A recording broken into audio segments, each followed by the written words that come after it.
Bonjour et bienvenue dans cette nouvelle vidéo Airless Discounter. Aujourd'hui, dans ce nouvel extrait de Truc Airless numéro 14, nous allons aborder le thème important qui est celui du nettoyage d'une pompe Airless.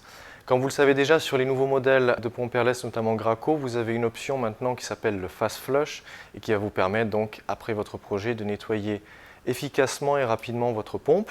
Néanmoins, vous allez voir qu'également en utilisant cette option-là, vous aurez quand même besoin d'effectuer les étapes ou certaines étapes que nous allons effectuer dans cette vidéo. Cette vidéo donc est là principalement pour vous montrer comment nettoyer toute pompe Airless quelle qu'elle soit, quelle que soit la marque, à la fin donc de votre utilisation en 7 étapes pour avoir un nettoyage donc complet des différents éléments de votre pompe. Vous verrez bien sûr rapidement que au début, vous allez mettre du temps à effectuer le nettoyage, mais qu'après, par la suite, et également si vous êtes éventuellement deux à nettoyer la machine, cela ira donc beaucoup plus vite au fur et à mesure que vous obtenez donc de l'expérience avec ce type d'action à effectuer. Donc, commençons tout d'abord, comme je l'ai dit, en cette étape. Étape 1, le nettoyage de la pompe, donc de l'intérieur de la pompe en elle-même. Ce que vous faites donc en premier, le plus simple, vous dévissez, donc vous avez donc bien sûr arrêté par sécurité votre pompe, et décharger la pression avec la soupape de décharge. Ce que vous faites en premier, le plus simple, c'est que vous retirez, vous dévissez le support de buse avec la buse du pistolet que vous laissez donc à côté. Vous allez en premier donc relever votre pompe. S'il s'agit d'une pompe avec un tuyau d'aspiration, s'il s'agit d'une trémie, bien sûr, le nettoyage est un peu plus simple.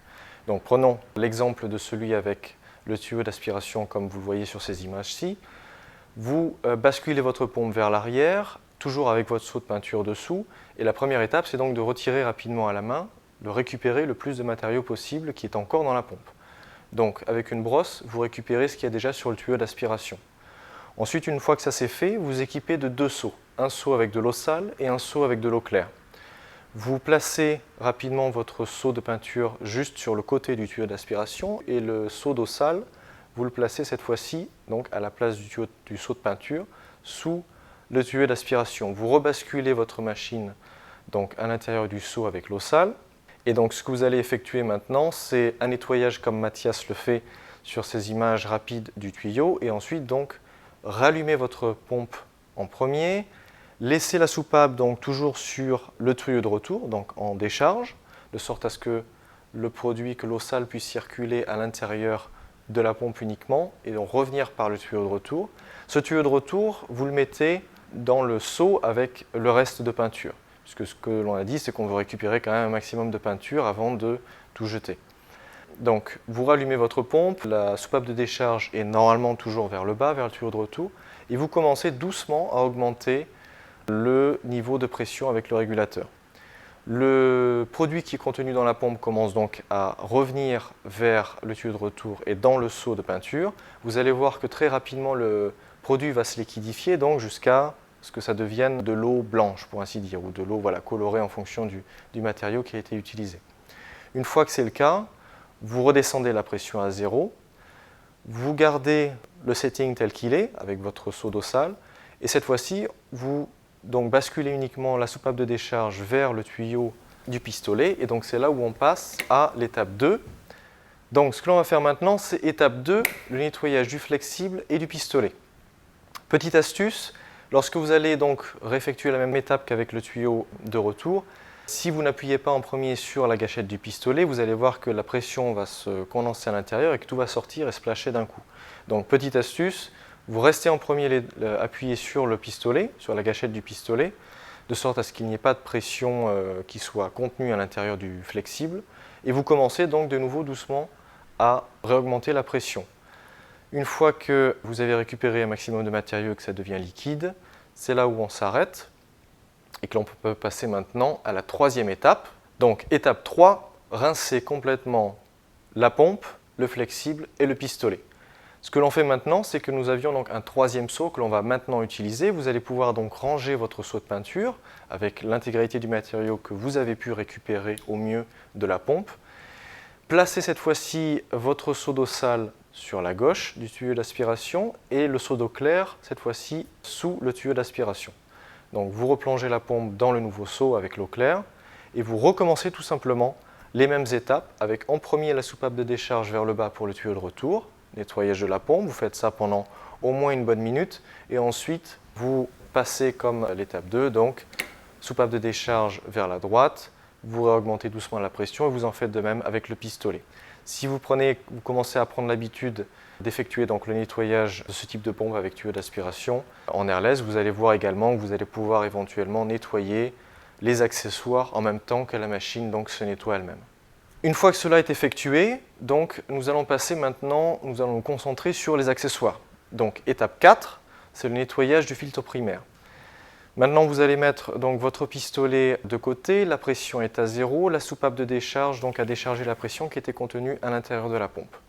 Maintenant, vous allez pouvoir éteindre votre pompe par sécurité, ensuite dévisser le filtre primaire que vous avez sur le côté de la pompe, généralement dans le carteur de filtre, et ensuite donc commencer à nettoyer le filtre rapidement dans l'eau sale, éventuellement dans l'eau propre bien sûr, et puis également bien nettoyer l'intérieur du chapeau du carteur. Et concernant le carteur de filtre, ce que vous pouvez faire éventuellement, c'est prendre des chiffons ou du sopalin par exemple, et en le tournant, le passer à l'intérieur pour nettoyer un maximum. Voilà, une fois que le carteur de filtre et le filtre sont nettoyés donc au maximum, vous pouvez replacer le filtre à l'intérieur et refermer le carteur. Petite astuce également concernant le pas de vis du carteur de filtre, vous pouvez également rajouter 2 ou 3 gouttes d'huile TSL de chez Graco par exemple, de sorte à être sûr que le filetage donc ne bloque jamais lorsque vous allez refermer, et bien sûr faire attention qu'il n'y ait pas de reste de peinture sur ce filetage. Étape 5 maintenant, toujours dans les accessoires, passons au nettoyage du filtre du pistolet, puisque généralement lorsque vous allez peindre, donc non pas avec un pistolet à enduit qui n'a pas de filtre, mais avec un pistolet à peinture, vous allez avoir à ne pas oublier le filtre que vous avez à l'intérieur du manche du pistolet. Donc si vous ne l'avez pas fait avant pendant le nettoyage de la pompe, ce que vous pouvez faire également donc, dans cette étape-ci, c'est donc dévisser le haut du pistolet, retirer le filtre, le nettoyer pareil à l'eau sale rapidement. Si vous êtes minutieux, utilisez une petite brosse, une brosse à dents par exemple pour nettoyer rapidement le filtre. C'est là où vous allez également voir si le filtre est également peut-être trop usé et que vous allez devoir donc pour la prochaine utilisation déjà le changer. Donc à partir de là, vous embêtez pas bien sûr à le nettoyer, cela va de soi. Et donc voilà, une fois que le filtre en lui-même est nettoyé, de même que le filtre principal, vous le remettez dans le manche, vous revissez le tout et l'intégralité donc est nettoyée concernant le pistolet. Étape 6 maintenant, qui est là pour ainsi dire la dernière étape concernant le nettoyage vraiment lui-même de la pompe, c'est toujours dans les accessoires pour finir donc avec le support de buse et la buse que l'on a mis normalement de côté. Donc comme je l'ai dit, si vous travaillez à deux, peut-être que l'un peut nettoyer également ça dès le début du nettoyage, de sorte à ce que ce soit déjà fait. Si ce n'est pas le cas, vous pouvez le garder comme ça en étape 6, donc dernière étape. Vous prenez le temps donc, de bien nettoyer le support de buse, l'arrivée à l'intérieur et la buse en elle-même. Pareil, si vous avez des brosses, des aiguilles de nettoyage également, utilisez-les pour nettoyer un maximum. Petite information concernant le support de buse en lui-même, pensez bien que le joint que vous avez à l'intérieur du support de buse peut se retirer très facilement. Donc lorsque vous le dévissez au début ou au milieu du nettoyage de la pompe, faites attention donc lors du dévissage à ne pas perdre ce petit joint. Voilà, et enfin, donc étape 7, dernière étape. Donc si vous n'avez pas à utiliser votre pompe pendant au moins plus d'une semaine, ou si s'il fait déjà des températures assez basses à l'extérieur et que vous n'avez pas possibilité de stocker votre pompe dans un endroit chaud, ou si vous avez besoin tout simplement, si vous souhaitez donc la protéger contre la corrosion, contre l'humidité, voilà, contre un maximum d'éléments qui pourront éventuellement attaquer de près ou de loin votre pompe airless, nous vous conseillons en étape 7, donc si vous n'avez pas besoin de réutiliser votre pompe le lendemain, c'est d'utiliser donc des produits de nettoyage, enfin produits de maintenance principalement, c'est-à-dire vous en retrouvez chez Pharmax, Wagner et Graco avec le liquide de maintenance Easy Clean et également le Pompe Armor. Donc ce type de produit-là, généralement, vous le diluez dans 30 pour 1. Vous verrez dans une autre vidéo Airless Discounter les conseils d'utilisation que l'on vous donne avec ces produits-là.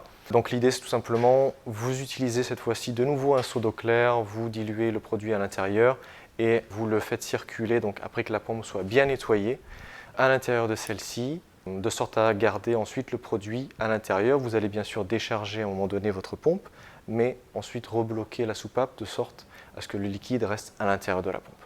Une fois que ça c'est fait, votre pompe est conservée à l'abri du danger pendant la durée de temps qui est nécessaire. Certaines personnes nous demandent, mais est-ce qu'après 1 an, 2 ans, il est bon est-ce que le produit va suffire à conserver la pompe? Est-ce que je ne vais quand même pas avoir de problème éventuel avec ma pompe? Cela peut arriver.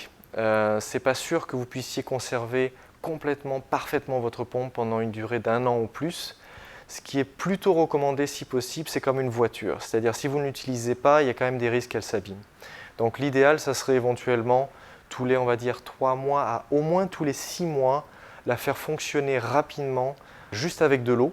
Ne vous embêtez pas à utiliser bien sûr aucun produit, peinture ou autre, uniquement avec de l'eau. Faites fonctionner rapidement votre pompe et à la fin ou pendant, toujours avec du produit de maintenance, voilà, réinstaller le produit de maintenance à l'intérieur et ensuite relâcher la pression et laisser le produit jusqu'à prochaine utilisation si par exemple vous n'utilisez pas pendant 1 an. Essayez de la faire au moins marcher pendant quelques minutes au bout de 6 mois tout au moins, de sorte à ce que voilà, elle ait quand même un petit peu fonctionné et de sorte à ce que les joints, etc., ce genre de petits éléments restent quand même un minimum flexibles et ne durcissent pas avec le temps. Voilà, j'espère que cette vidéo a pu vous aider, j'espère que vous avez pu voir bien sûr avec notre collègue Mathias les différentes étapes également de visuel, de sorte à pouvoir les suivre. Ce sont des étapes donc classiques que vous allez pouvoir retrouver chez l'intégralité des pompes airless de n'importe quelle marque. C'est globalement les étapes que vous devrez toujours effectuer. Même si vous avez cette option de fast flush, vous aurez quand même bien sûr à nettoyer votre support de buse flexible, etc. Donc voilà, c'est quand même les différentes étapes à prendre en compte. Et ce nettoyage est important et à faire vraiment assidûment, de sorte à éviter tout problème et à conserver sa pompe le plus longtemps possible.